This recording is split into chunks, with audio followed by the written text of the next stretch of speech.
Hey, everybody, it's Jeff on the town. Oh, sorry. That's okay. We'll keep going. It's Jeff and Mark. We're on the town. Glad to have you here. First of all, we're here with Mark McGlinch at Mart in Rochester, just off 37th Street. There's a free ad. We'll talk about that as we go. And of course, we should say the disclaimer that Mark's opinions that he voices are his own and do not necessarily reflect that of his employer. Is that correct? That's correct. Perfect. So here we go. Mark, who is Mark McGlinch? I am a musician with probably the best day job you could have. And that's kind of been my theme through my working career. Okay. I had been at Mayo for 26 years as a video producer, but that basically supported my music habit that I had to do. So it afforded me a good day job so I could go out and do stuff at night and on vacations. So after 26 years of it, I thought, I've still got enough time in me that I could find something else to do that I would be interested in. Okay. So I went back to school. I retired from Mayo and went back to school at, what's it called now? University of Minnesota Southeast, I believe, in Red Wing. Okay. It's one of the top band instrument repair programs in the country. And I thought, band instrument repair, that's something I can do into retirement. And, I can do it as I want to, as much work as I want and stay as busy as I want.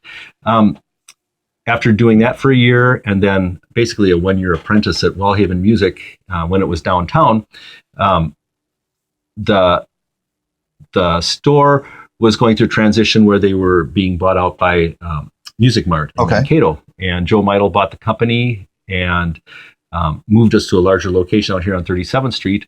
And as part of that move, he asked if I would want to manage the store. Okay. And I said, sure, because I'm kind of a slow klutz at repairing instruments. Okay, not a klutz, but I am slow. Okay. But it's been really cool. I never realized what a network of musicians there are in Rochester. I knew lots of musicians, but I never saw the big picture of how everybody is connected to somebody else. I mean, there truly is, the 6 degrees of separation. Yeah. I would say in the music in Rochester, there's probably 1 or 2 degrees of separation. Fair enough, and it is a huge, thriving community. And I am just so excited to be able to tap into that. Well, that's fantastic. I'm going to come back to, and first of all, that's every question I had right there. So I want to come back to, so you left your previous employer who, and without getting into, money and things, it was a good job. It was. And it's really gutsy to then step out into the unknown. So was that a huge decision? Did you agonize over it? Was it pretty easy to go, I can do this? Actually, my wife and I had talked about moving south several years before this whole decision came up. So in the, I would say around 2014, 2015, we had talked about moving to Nashville. And we were looking for jobs down there. Marcia had a transfer all set up for her employer to work in the area. And then our son announced to us that he was getting married. And Marcia said, I am never going to be that far away from grandchildren. So we ended up staying. And as part of that, I, kind of a whole rethinking of what I wanted to do with the rest of my life. Now that I'm almost feeling like I'm a grown-up now and I should have a real career. I decided to go to school for something I was really interested in, and that was the band instrument repair. Cool. And it was quite a discussion of knowing that there would be a year of me going to school with very little income. And then kind of a slow ramping up of income after that point.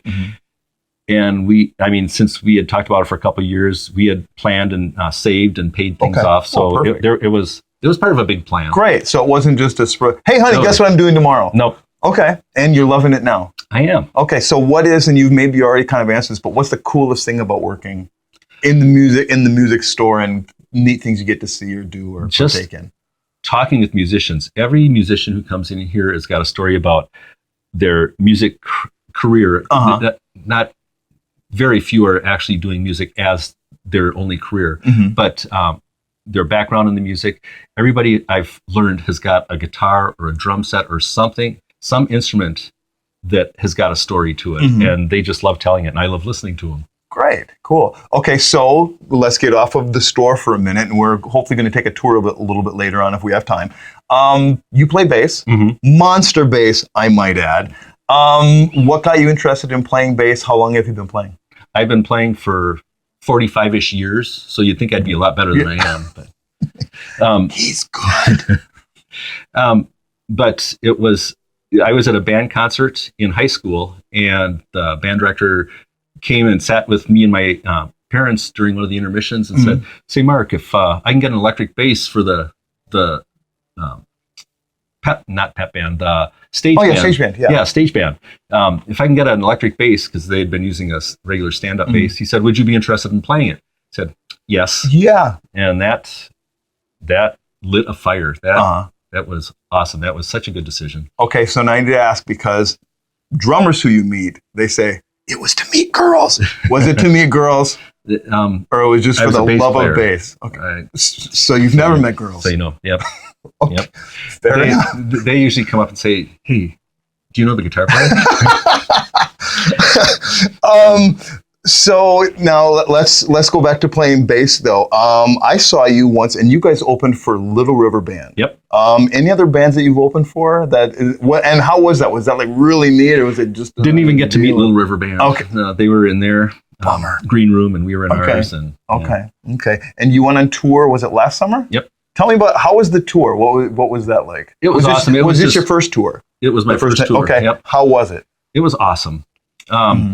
It was just one leg of a tour for North Dakota, Montana, and Idaho. So it was 4 shows, 4 outdoor shows, and then one big indoor dance one.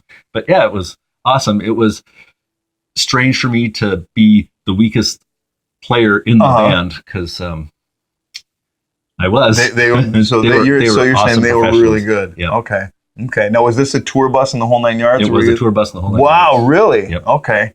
So, and I've met people on who have toured nationally.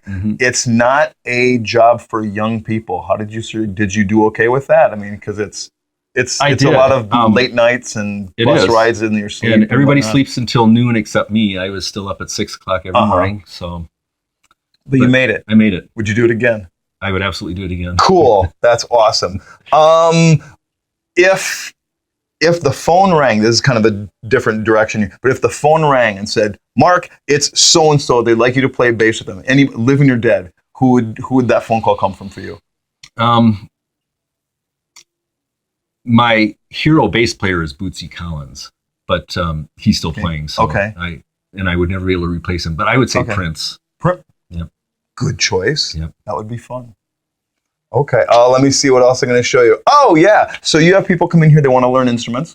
And first of all, they don't have to buy their instruments. Is that right? So they don't have to come in and drop $800 because Joey thinks he may want to play trombone someday. Right. You rent whatever like that. But what advice would you give to somebody who wants to learn how to play an instrument or is thinking about maybe playing an instrument? The big thing would be to get a good instrument. A lot of people start out on hand-me-down instruments. Clarinets and saxophones have a lot of mechanics to them, and the older they get, the harder they are to play. Flutes, trumpets even.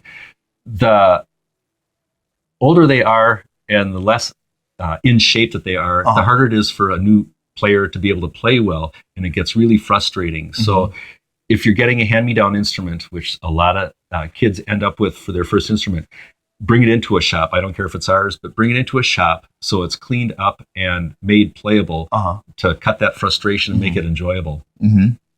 Now, you helped me. I play ukulele, started a couple years ago, and I came to you and I said, "My fingers are stupid. Do they get smarter?" And a great piece of advice you gave me, and I think probably you would pass on to other people too, is, okay, you have that annoying, frustrating period, stick with it because it does gets get better. Easier. Yep, there really is a thing with muscle memory in your hands, and you can start doing others. You can carry on conversations while you're playing, and your hands just know what to do. So cool. Yeah. Stick with it. Stick with it. Okay. Question I ask everybody. I'm going to ask you as well too, and it's if you answer what I'm doing now, that's okay. If you could have any job in the world, it doesn't matter. Income doesn't matter. Your job knowledge doesn't matter. Your skill set doesn't matter. what would you do? I would be on tour with a band. Lovely. Mark, thank you very much for joining us here. Well, thanks for Appreciate coming, it. Jeff. Great to see you as always. Yeah. And thanks for joining us for Jeff on the Town. Let's take a walk down Main Street. We'll dance and we'll sing to the break of dawn. All night long, we'll sing along to this